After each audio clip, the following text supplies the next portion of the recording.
स्वागत है दोस्तों आपका आपके अपने YouTube चैनल सरकारी अड्डा में।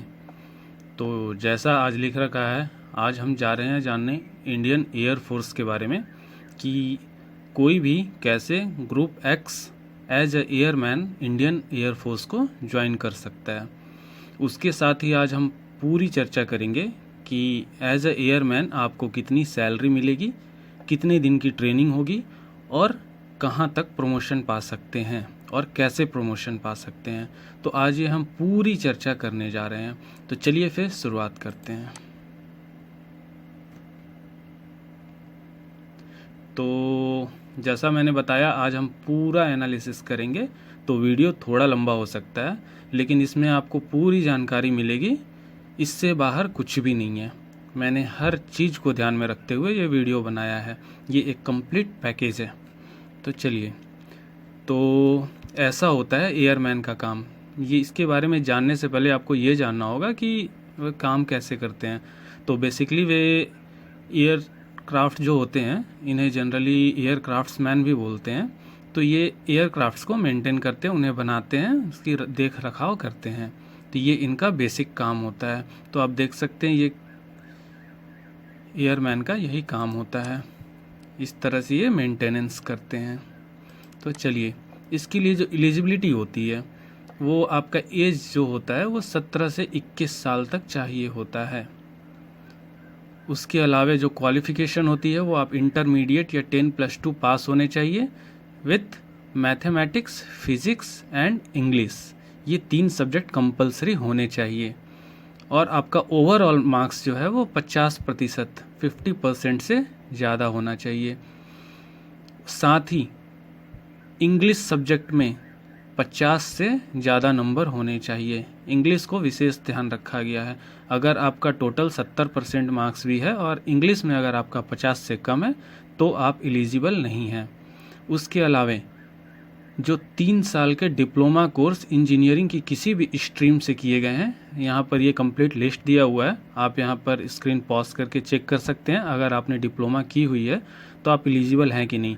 तो यहाँ मैंने जो कुछ भी लिख रखा है, बस अगर आपने डिप्लोमा इन ब्रांचेज से किया है तो आप एलिजिबल हैं। इसमें भी कंडीशन वही है, एग्रीगेट टोटल 50% मार्क्स होने चाहिए और इंग्लिश अलोन 50%। अगर आपका डिप्लोमा में इंग्लिश एक सब्जेक्ट नहीं है तो फिर आपका इंटरमीडिएट या मैट्रिक में जो भी आपका उसके पहले का कोर्स होगा उसमें 50 से ज़्यादा होना चाहिए। और यहाँ पर एक नोट लिख रखा है जिसमें लिखा है कि आपका अगर ओवरऑल मार्क्स 49.99 भी है लास्ट डिजिट तक, तो भी उसको 50 कंसीडर नहीं किया जाएगा, उसको 49 किया जाएगा। तो अगर आप समझ रहे हैं कि आपका 49.6 और 7 अप्लाई कर सकते हैं तो ना करें, क्योंकि इसमें आपको 50 से ज़्यादा होनी चाहिए। यहाँ पर क्लियर लिख रखा है 49.99% शुड बी टेकन एज 49%। ठीक है, तो ये हो गई हमारी एलिजिबिलिटी। उसके बाद जो फिज़िकल या मेडिकल स्टैंडर्ड्स होते हैं वो देखिए। तो यहाँ पर जो आपका वेट है वो आपके हाइट के अकॉर्डिंग होनी चाहिए। हाइट भी मैंने मेंशन कर रखा है। तो वेट जो है वो हाइट के अकॉर्डिंग होनी चाहिए। चेस्ट का कोई फिक्स माप नहीं है, जितना भी है, लेकिन एक एक्सपेक्ट किया जाता है कि जो हेल्दी चेस्ट है वो उसका एक्सपेंशन कम से कम 5 सेंटीमीटर होना चाहिए। तो आपका जितना भी है, अगर आपका 70 है तो एक्सपेंशन करने के बाद, फुलाने के बाद वो 75 सेंटीमीटर हो जाना चाहिए। अगर 80 है तो 85 हो जाना चाहिए। कम से कम 5 सेंटीमीटर का एक्सपेंशन। उसके बाद आपकी हियरिंग, आपको जो कान से सुनाई देता है वो 6 मीटर की दूरी से भी आपको आवाज़ दोनों कानों से अच्छी तरह सुनाई देनी चाहिए। उसके बाद डेंटल, तो आपका जो 14 डेंटल पॉइंट है, आप जब मुंह बंद करेंगे तो आपके 14 दांत एक दूसरे से सटे रहने चाहिए। तो 14 डेंटल पॉइंट टच होने चाहिए। और आपके गम्स हेल्दी होने चाहिए, उसमें किसी भी तरह का कोई ब्लड आना या कोई प्रॉब्लम इस तरह से कुछ नहीं होनी चाहिए। उसके अलावा फिर आपसे एक्सपेक्ट की जाती है कि आप फिज़िकली फिट हो और आपको कोई भी स्किन डिजीज़ नहीं हो और किसी तरह का ऐसा कोई प्रॉब्लम ना हो जिससे आपकी ड्यूटी में प्रॉब्लम आए। और आपसे एक्सपेक्ट किया जाता है कि आप वर्ल्ड के किसी भी कोने में किसी भी मौसम में जॉब करें। तो उसके लिए ये सब चीज़ें ज़रूरी हैं।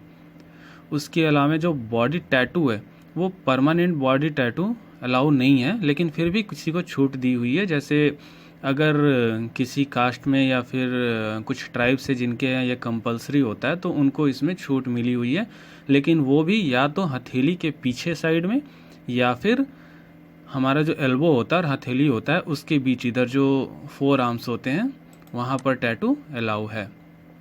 तो ये आते हैं हाइट पर। तो जो हाइट है आपका वो ऑटोटेक जो है, इसके लिए इंडियन ऑटोटेक जो है, फिर उसका GTI एंड PGI है, IFP है, म्यूजिशियन है, सबके लिए हाइट मेंशन की हुई है।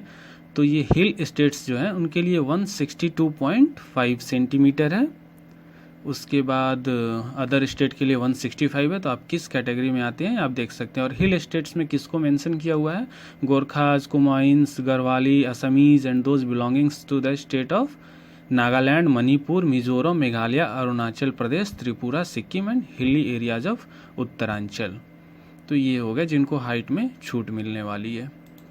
उसके बाद जो विजुअल स्टैंडर्ड है, इसमें आपका 6x6 नहीं मांगता है। आपको जनरली आप ग्लास लगाते हैं और ग्लास लगाने के बाद अगर 6x6 होता है तो भी ओके है। तो ये सब जो आपका अगर आई पावर है, किसी तरह का ग्लास पहनते हैं तो आप देख सकते हैं आप इसके स्टैंडर्ड में आते हैं या नहीं आते हैं। उसके अलावा जो लेग लेंथ है, पैर की लंबाई, वो सिर्फ मैकेनिकल फीटर ट्रेड, जो इसमें जैसे आपको एयरमैन बनने के बाद इसमें आपको ट्रेड दिया जाता है, तो आपको मैकेनिकल सिस्टम फीटर और ऑटोमोबाइल फीटर में अगर आप जाते हैं तो आप तभी जा पाएंगे जब आपका पैर का जो लंबाई है वो 99 सेंटीमीटर, 99 सेंटीमीटर कम से कम होना चाहिए। उसके बाद बॉडी टैटू तो मैंने आपको बता दिया। परमानेंट बॉडी टैटू यहाँ पर क्लियर लिखा है कि permanent body tattoo shell not be permitted, however tattoos only in inner face of the four arm. तो अंदर तरफ, जिससे कि सल्यूट करने में वो दूसरे तरफ नज़र नहीं आए। और अगर आपका कोई टैटू है तो आप उसका एक नज़दीक से फ़ोटो लेंगे और दूर से अच्छी तरह फ़ोटो लेंगे, और वो फ़ोटो भी आपको जमा करना पड़ेगा। 2 फोटोग्राफ यहाँ पर लिख रखा है, candidate with permanent body tattoo shall submit 2 photographs, 1 closeup and distant view. ठीक है, तो वो आपको देना पड़ेगा।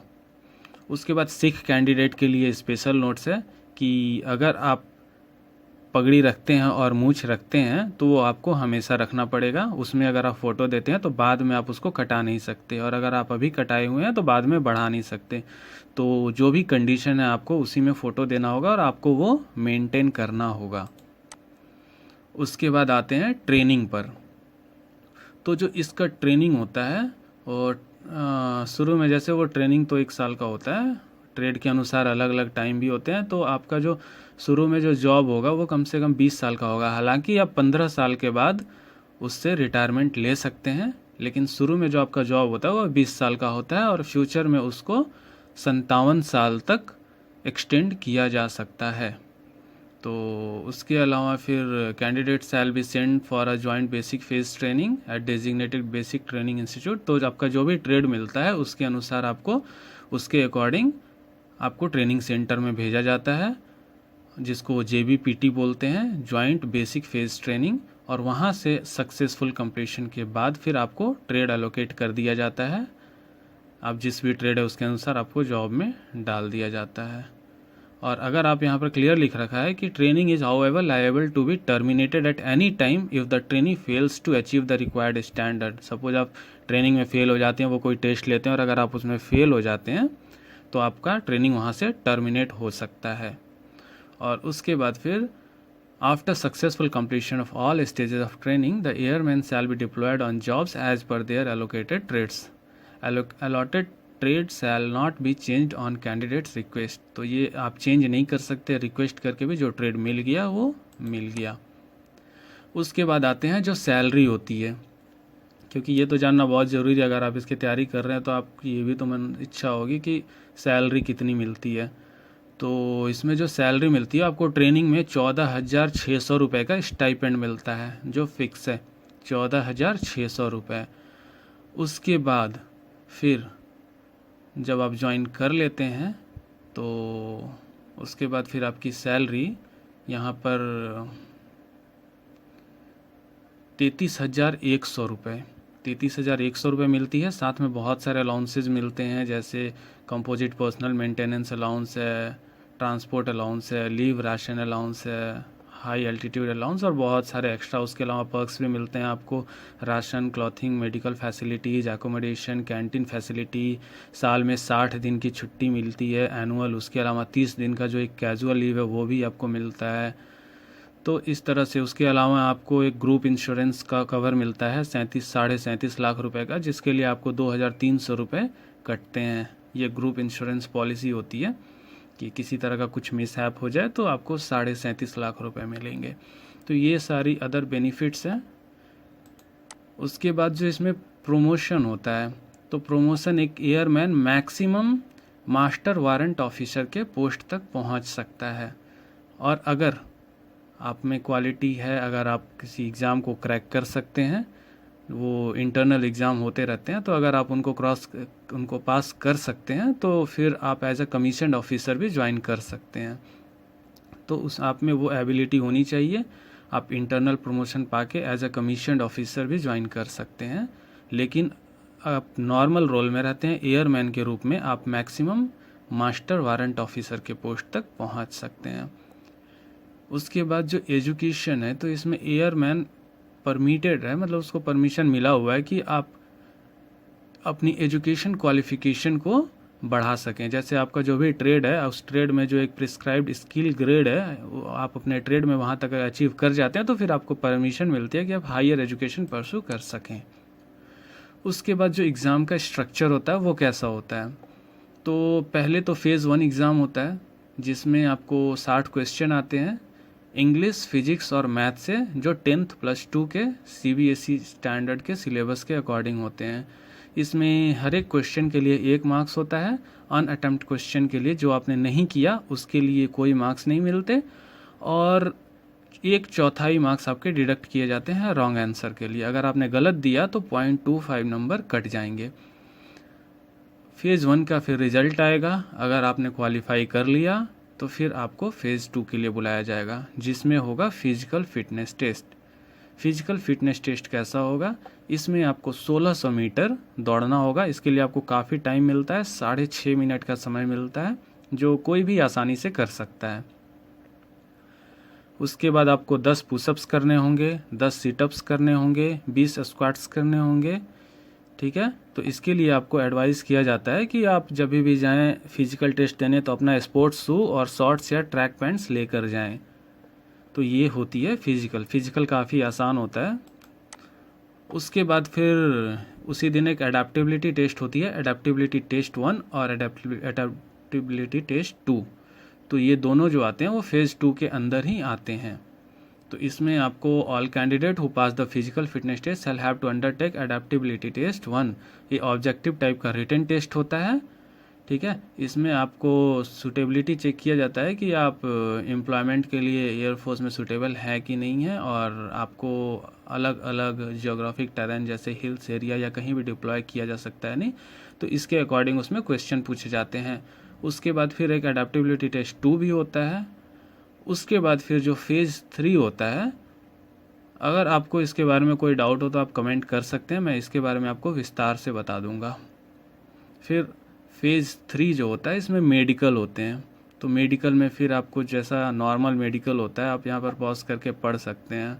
आपको blood haemogram, HbTLC, DCS, urine, total आपके बॉडी का जो भी चीज़ होता है सब चेक होता है। ब्लड, यूरिन, सारे तरह के टेस्ट, हर चीज़ टेस्ट होता है कि आप मेडिकली कितने फिट हैं।